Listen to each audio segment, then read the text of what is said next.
Hello guys, this is BK Mathur. Career series video number 3 में आपका बहुत बहुत स्वागत है। आई होप आप अच्छे होंगे। गाइस, जो प्रीवियस दो वीडियो मैंने बनाई हैं, वीडियो 1 और 2, एक पॉलिटेक्निक पे थी और एक आईआईटी जेई पे थी, बीटेक और बीई के लिए। तो कॉमर्स वाले स्टूडेंट की भी बड़ी रिक्वेस्ट आई कि सर बीबीए, बीएमएस और बीबीए पे, बीबीई पर एक वीडियो बनाइए। तो इसी के बारे में आपको पूरी जानकारी देने के लिए आया हूँ। गाइस, मैं पूरा कुछ आपको बताऊंगा, क्या क्या एलिजिबिलिटी है, कौन कौन बच्चा बीबीए, बीएमएस, बीबीई में जा सकता है, क्या सैलरी है, क्या फीस है, क्या करियर स्कोप है, क्या क्या आप बन जाएंगे आफ्टर डूइंग दिस कोर्स, क्या आपको जॉब डेजिग्नेशन मिलेगा। तो बड़े प्यार से, बड़े आराम से पूरी वीडियो देखना और अपने नोन के साथ ये वीडियो शेयर भी करना। चलिए स्टार्ट करते हैं गाइस। देखिए गाइस, सबसे पहले 3 कोर्सेज के बारे में जान लीजिए। BBA, that is bachelor in business administration. देखिए, मेरा जो फोकस होगा वो डीयू पर होगा, दिल्ली यूनिवर्सिटी के अंदर होगा। ठीक है, तो डीयू के अंदर बीबीए जो होता है that is FIA, financial investment analysis में स्पेशलाइजेशन होता है। इसके बाद BMS, bachelor in management studies. इसके बाद BBE, bachelor in business economics. आगे देखते हैं पूरी जानकारी इसके बारे में। गाइस, सबसे पहले बात होती है कि who can do these courses. ये BBA, BMS, BBE कौन कर सकता है। बहुत से बच्चे सोचते हैं सर मेरे पास ह्यूमैनिटी है, क्या मैं कर सकता हूँ। बहुत से सोचते हैं सर मेरे पास कॉमर्स है, क्या मैं कर सकता हूँ। सर मैं साइंस स्ट्रीम से हूँ, क्या मैं कर सकता हूँ। ऑफ कोर्स BBA, BMS और BBE में वही बच्चा जा सकता है। DU की बात हो रही है, ध्यान रखना, मैं DU स्पेशलाइज वीडियो बना रहा हूँ। तो दिल्ली यूनिवर्सिटी की बात हो रही है। तो दिल्ली यूनिवर्सिटी में अगर आपको इन कोर्सेज में एडमिशन लेना है तो आपके पास 12th क्लास में इंग्लिश और मैथमेटिक्स कंपलसरी है। अगर आपके पास 12th क्लास में इंग्लिश और मैथमेटिक्स सब्जेक्ट नहीं है तो आप इन तीनों में से कोई भी कोर्स DU के अंदर तो एटलीस्ट नहीं कर सकते। ठीक है, दूसरी प्राइवेट यूनिवर्सिटी से आपको अगर एडमिशन दे दें तो बात अलग है, बट DU के अंदर आप एलिजिबल नहीं होंगे। अगर आपके पास ह्यूमैनिटी है, आर्ट साइड है और आपने 12th में मैथमेटिक्स लिया हुआ है एडिशनल सब्जेक्ट और इंग्लिश आपके पास है तो भी आप इस कोर्सेज में जा सकते हैं। और मज़े की बात यह है कि साइंस स्ट्रीम के बहुत सारे बच्चे इस कोर्स के अंदर जाते हैं। रीज़न, क्योंकि छोटा कोर्स है, कम फीस है और पैकेज बहुत बड़ा है, करियर बहुत अच्छा है। तो इसलिए कोई भी जा सकता है। मैथमेटिक्स और इंग्लिश होना ज़रूरी है 12th में। जानिए सबसे पहले DU जेट के बारे में। गाइस, DU जेट का मतलब है Delhi university joint admission test. DU JAT अगर आपने क्रैक किया, अगर आपने इसे क्वालिफाई किया तो ही आपका BMS, BBA और BBE के लिए रास्ता खुलेगा। अब ये DU जेट क्या होता है, इसे कैसे कैसे एग्ज़ाम को क्रैक किया जाता है, कौन इस एग्ज़ाम को कंडक्ट करता है, आइए आगे देखते हैं। तो guys, national testing agency NTA will be hosting DU jet examination on behalf of Delhi university. Exactly, NTA वही एक इंस्टीट्यूशन है जो IIT जेई का भी एग्ज़ाम कंडक्ट करती है। तो NTA ही DU जेट का एग्ज़ाम कंडक्ट करती है। DU जेट के एग्ज़ाम में अगर आपने क्वालिफाई किया तो ही आप इन तीनों कोर्सेज में जा पाएंगे। मज़े की बात यह है कि लोगों को DU जेट का नाम ही नहीं पता। लोग यही सोचते हैं कि मुझे BMS करना है, BMS करना है, BMS करना है। इसका मतलब इन तीनों कोर्सेज में सबसे ज़्यादा फेमस कोर्स कौन है? BMS, BMS, BMS।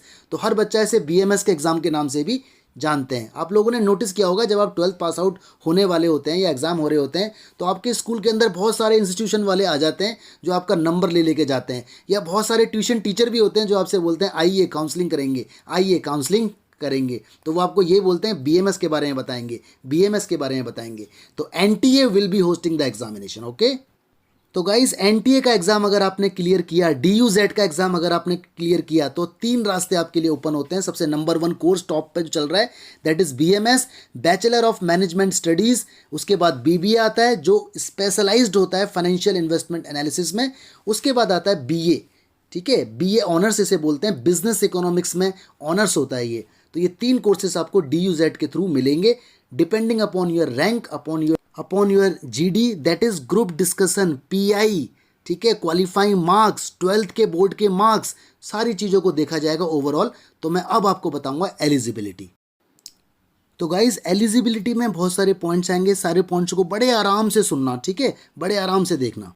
हाँ जी, सबसे पहला पॉइंट आता है कि candidate must have secured at least 60%, यानी 60% मार्क्स तो आपके आने चाहिए इंग्लिश और मैथमेटिक्स को मिला के 12th क्लास में। 60% आपको चाहिए। ऑलराइट, अच्छा जी। दूसरी बात, aggregate should be based on marks in 4 papers, यानी जो बेस्ट 4 है उसके अंदर इंग्लिश और मैथमेटिक्स को मिलाना कंपलसरी है। अगेन इंग्लिश और मैथमेटिक्स अगर आपके पास नहीं है तो आप DUZ में जा ही नहीं सकते। इसमें थोड़ा सा छूट भी है, अगर आप किसी स्पेशल कैटेगरी को बिलोंग करते हैं तो देखिए स्क्रीन पर आपको दिख रहा है 55 और 54%। तो अकॉर्डिंग टू सिचुएशन आप देख लीजिए क्या रिक्वायरमेंट है मार्क्स की इन 12th क्लास, लेकिन मैथमेटिक्स और इंग्लिश होना कंपलसरी है। ओके, आगे देखते हैं। देखिए गाइस, जिन स्टूडेंट ने अभी अभी 12th के एग्ज़ाम दिए हैं वो भी DUZ का एग्ज़ाम दे सकते हैं। ये मैं जनरलाइज वीडियो बना रहा हूँ, ये किसी ईयर के ऊपर बेस्ड नहीं है, ठीक है। तो जब भी कोई स्टूडेंट 12th का एग्ज़ाम दे चुका होता है या दे रहा होता है, अपीयर हो रहा होता है, तो वो भी DUZ के लिए जा सकता है। तो ऑफकोर्स आप इस वीडियो को देख रहे हैं तो आप इस वीडियो का बेनिफिट नेक्स्ट ईयर में ही उठा पाएंगे, तो ये भी इसका एक रीज़न है। लेकिन काउंसलिंग के टाइम पे आपको एक सर्टिफिकेट देना होगा कि हम at the time of after the declaration of result अपने मार्क्स फुलफिल करेंगे।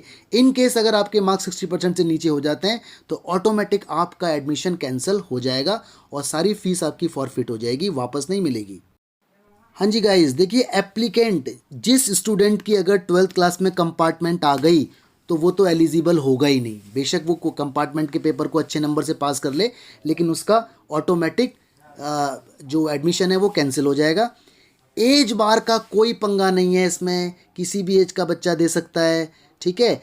EWS जो होता है इकोनॉमिक वीकर सेक्शन या कोई भी रिजर्व कैटेगरी है उसके लिए वही नॉर्म्स हैं जो दिल्ली यूनिवर्सिटी के नॉर्म्स हैं। तो आप इसे देख सकते हैं दिल्ली यूनिवर्सिटी की वेबसाइट पर जाकर। तो बच्चों एग्ज़ाम का जो लेवल है वो नेशनल है, पूरी इंडिया का कोई भी स्टूडेंट इस एग्ज़ाम को दे सकता है।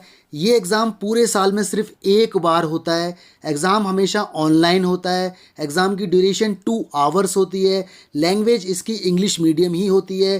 18 सिटीज़ ऑफ इंडिया के अंदर एग्ज़ाम कंडक्ट होता है। आपको कोई ज़्यादा इन्फॉर्मेशन चाहिए तो हेल्प डेस्क नंबर आपको अवेलेबल है। DU की वेबसाइट पे जाके जो दिख रहा है स्क्रीन पर पूरी इन्फॉर्मेशन आपको मिल जाएगी, ठीक है।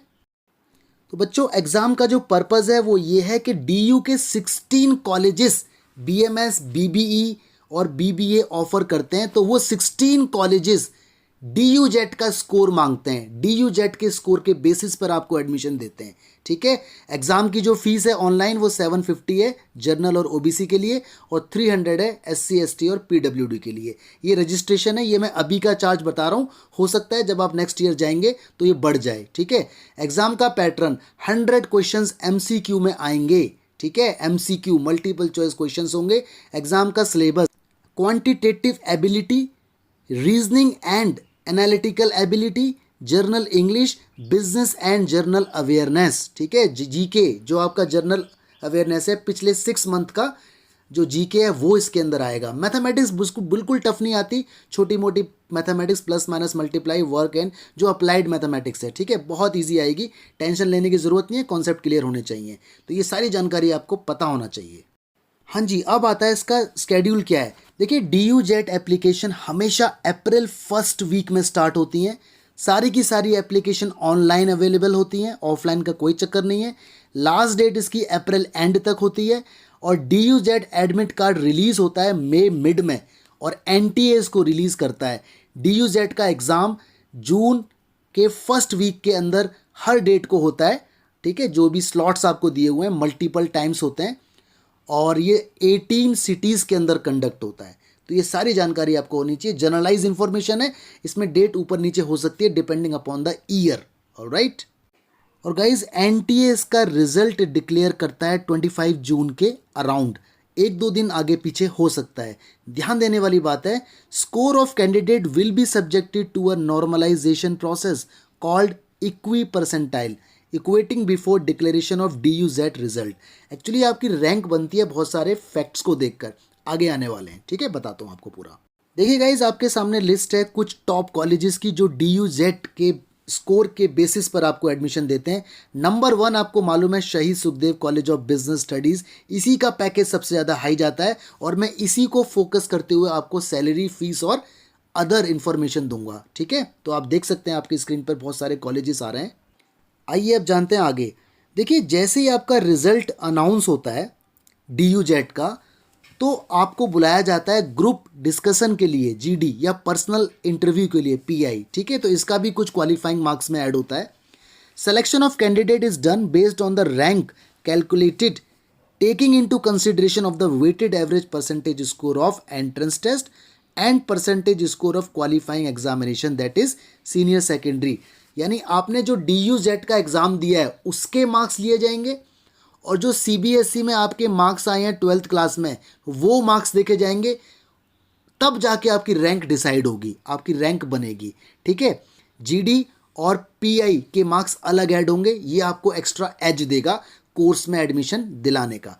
हाँ जी, तो जो आपकी रैंक बनाएगा DU-Z के एग्ज़ाम के बेसिस पर NTA, तो NTA 65% वेटेज लेगा एंट्रेंस टेस्ट की जो आपने DU-Z का दिया है और 35% वेटेज लेगा 12th के मार्क्स की जो अभी अभी आपने 12th में सिक्योर किए हैं।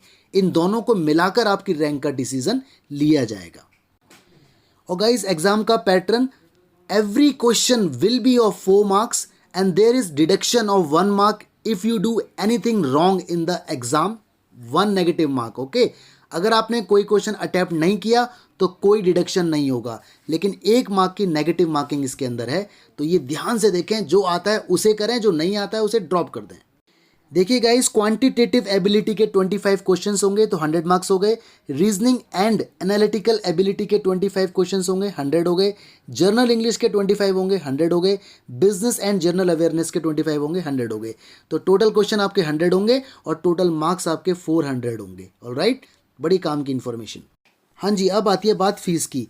तो देखिए, BMS में अगर आप जाते हैं, ये फीस मैं आपको बता रहा हूँ शहीद सुखदेव कॉलेज की। ठीक है, उसकी वेबसाइट से मैंने इन्फॉर्मेशन को उठाया है। तो BMS की जो फीस होगी वो 14,025 पर ईयर होगी। बिल्कुल बहुत ही कम फीस है, पूरे साल की फीस है 14,025 रुपये, 14,025। ठीक है, बहुत ही कम। डिटेलिंग आप अपनी स्क्रीन पे देख रहे हैं कि क्या क्या चार्जेस हैं इसके। ठीक है, तो बहुत ही कम फीस है, 1 साल की फीस है ये। 3 साल यानी 14,025 को 3 से मल्टीप्लाई कर दो तो पूरे 3 साल की फीस आपके पास निकल के आ जाएगी। ठीक है गाइस, बहुत ही कम नॉमिनल फीस है। और गाइज, अगर आप करते हैं BBA इन FIA स्पेशलाइजेशन तो आपकी फीस होगी पर ईयर की 25,025 रुपीज़। राइट, 25,025 रुपये होगी। तो ये भी फीस नॉमिनल है। एक्चुअली BMS और BBA का पैकेज जो सैलरी होता है वो अप्रॉक्सीमेटली इक्वलेंट ही रहता है। और शहीद सुखदेव कॉलेज की प्लेसमेंट आपको पता है 95, 91, 92% रहती है अगर किसी स्टूडेंट का कोई बैकलॉग नहीं है। बैकलॉग का मतलब है कोई पेपर अटका हुआ नहीं है, स्टूडेंट पढ़ने में अच्छा है, तो नौकरी तो पक्का मिलेगी आपको। ठीक है, तो ये फीस में जो फ़र्क आ रहा है वो लैब की वजह से है। लैब चार्जेस वगैरह ज़्यादा होते हैं, प्रैक्टिकल्स वगैरह की बहुत सारे फैक्टर्स होते हैं, आप देख सकते हैं अपनी स्क्रीन पर डिटेलिंग। देखिए गाइज, ये शहीद सुखदेव कॉलेज की सीट मैट्रिक्स है, कितनी कितनी सीटें किस कोर्स में अवेलेबल हैं। ठीक है, तो आप अपनी स्क्रीन पे देख सकते हैं और अपनी प्लानिंग अकॉर्डिंगली कर सकते हैं। ठीक है, मैं एक कॉलेज को लेके आपको इन्फॉर्मेशन दे रहा हूँ। अगर आपको ज़्यादा इन्फॉर्मेशन चाहिए तो वेबसाइट पे जाओ, आपको पूरी इन्फॉर्मेशन मिल जाएगी, लेकिन हर एक कॉलेज की। ठीक है, या DU की जनरलाइज वेबसाइट। हाँ जी, अब बात आती है मतलब की, काम की बात। तो गाइज़, ये डेटा शहीद सुखदेव कॉलेज का है, लास्ट ईयर का डेटा है। सैलरी कम से कम बच्चे को मिली थी 6 lakhs पर एनम। बिल्कुल सही सुना, पर एनम, पर ईयर का पैकेज है।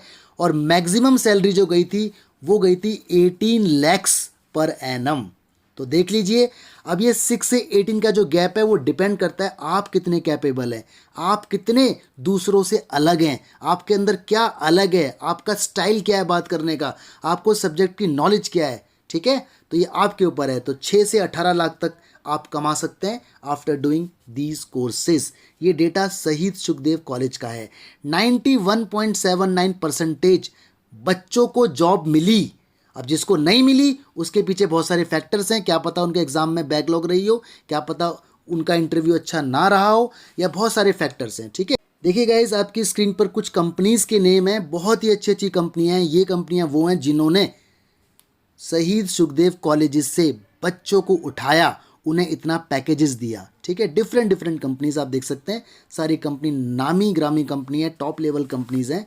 तो ये कंपनीज यहाँ पर आई थी प्लेसमेंट्स के लिए। बात आती है कि सर हम BMS और BBA करने के बाद क्या बनेंगे। तो देखो, आपके डेजिग्नेशन ये हो सकते हैं। हो सकता है बिजनेस एनालिस्ट बने, स्ट्रेटेजिकल कंसल्टिंग एसोसिएट बने, फ्रंट लाइन कंसल्टिंग बने, डेटा एनालिस्ट बने, डील एडवाइजरी में काम कर सकते हैं, गवर्नमेंट रिस्क एंड ऑपरेशन में काम कर सकते हैं, marketing executive, investment banking analyst, inquiry research analyst, final research associate. तो ये डेजिग्नेशन आपके हो सकते हैं। ये तो बहुत कम मैंने बताए हैं, इसके अलावा प्लेंटी ऑफ डेजिग्नेशन आपको मिल सकते हैं डिफरेंट डिफरेंट कंपनीज में, alright, depending upon your job portfolio जो आपको दी जाएगी। और गाइस बीबीए या बीएमएस के बाद रास्ता रुक नहीं जाता। अगर आपको सैलरी और आपको बढ़ानी है तो आप एमबीए में जा सकते हैं, एमबीएस के लिए, ठीक है। तो एमबीए के लिए मैं अलग वीडियो बनाऊंगा। चलिए guys, thank you so much. इस वीडियो को शेयर करें जितना आप शेयर कर सकते हैं। Thank you, God bless you, stay blessed, अच्छे से पढ़ाई करें, अपना टारगेट अचीव करें। Thank you.